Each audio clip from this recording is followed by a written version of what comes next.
try to get behind things that I think I could have.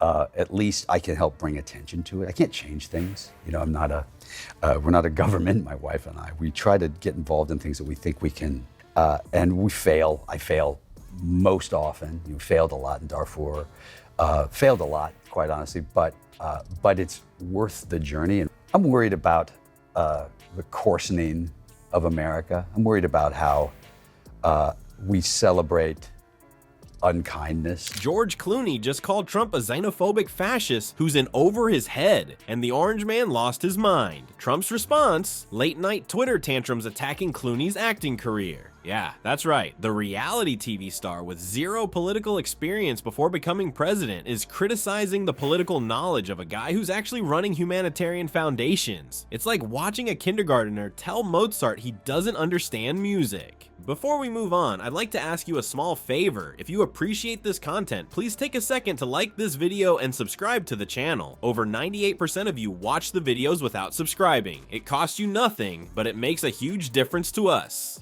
So, did you click the subscribe button?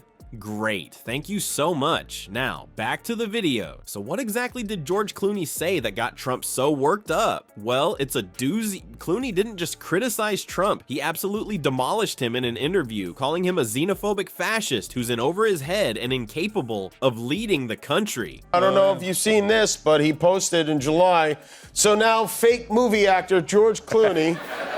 Yeah. He doesn't know that movies are fake, does he? I don't think so. Clooney should get out of politics and go back to television. Movies never really work for him.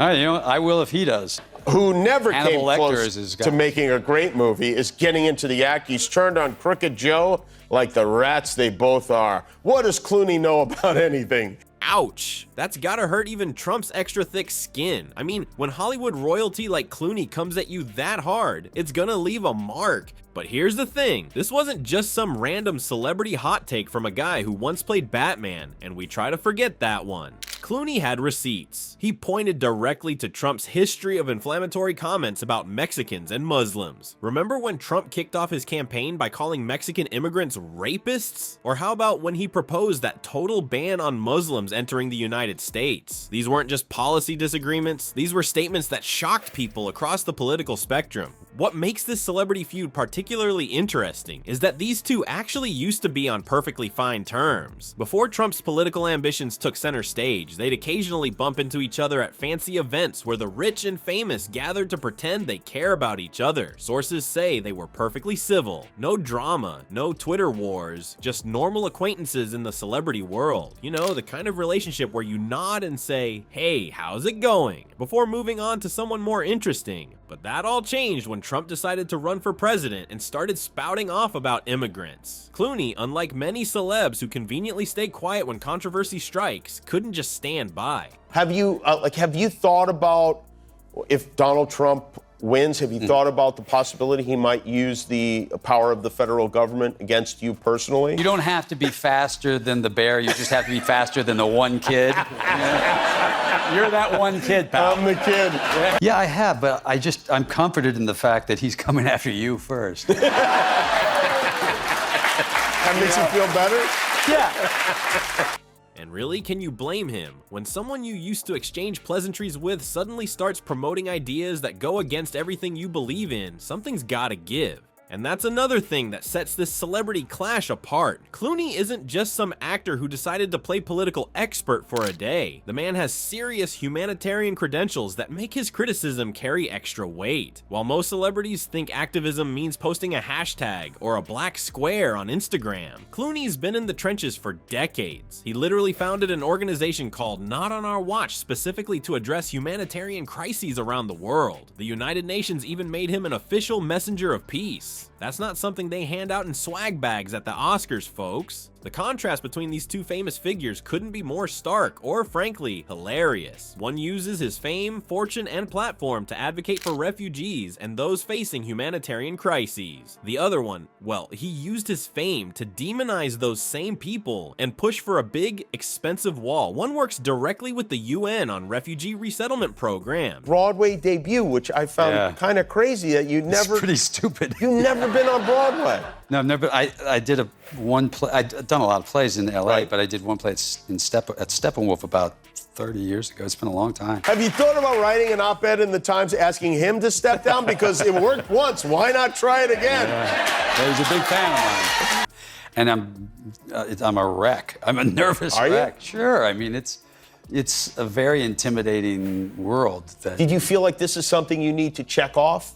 You know, Did you say check off? career-wise? You know, as time went on, it felt like maybe I should do it. And I have to say, I'm terrified and it's exciting. You know, we're going to live in New York for a while and try to not destroy Broadway alone. The other tried to ban entire religious groups from entering the country. It's like they're living in completely different moral universes. What really made Clooney's takedown hit home is that it came from someone who actually puts his money where his mouth is. While Trump was busy pushing xenophobic policies and stoking fear about foreigners, Clooney was actively working with Syrian refugees, donating millions to resettlement efforts, and using his celebrity status to shine a light on humanitarian crises that might otherwise be ignored. When someone with that kind of track record calls you out, it stings a bit more than when some random actor fresh off their first big movie decides to play political pundit.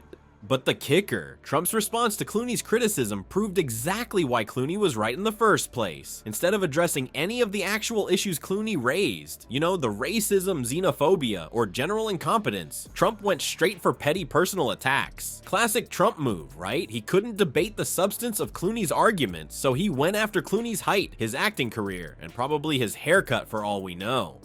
You know, our news anchors have really taken a... Could be. I don't know who'd play Sean Hannity. Maybe you should do it. Yeah, how long will you be on Broadway? 9 years, they tell me. Yeah, is that right? It's longer than I thought the run. No, Yeah, you know we what? just saw your acting That just might now. be a night. Yes, thank you for including me in that. Oh, you were very... in that. Did you guys like his acting in that? It was great. It's exactly what a kindergartner does when they get their feelings hurt. Lash out with, yeah, well, you're stupid and I don't like your face. Trump's reaction is particularly telling because it reveals just how thin-skinned our former president really is. For a guy who built his brand on being tough and telling it like it is, he sure melts down quickly when someone calls him out with actual facts. And that's exactly what Clooney did. He didn't just hurl insults, he pointed to specific statements and actions that demonstrated Trump's xenophobia and incompetence. Trump's reaction was exactly what we'd expect from the world's most thin-skinned billionaire. Calling Clooney a washed-up actor who should stick to bad TV shows is straight from the Trump playbook of personal insults when he's got nothing substantial to say. It's like clockwork. Someone criticizes him with facts, and instead of addressing the actual points, he throws a tantrum and calls names. So the next time Trump wants to pick a fight with a celebrity, he might want to check if they've got actual credentials first, because throwing playground insults at someone with real humanitarian achievements just makes him look even more pathetic. Classic Donnie Diapers move.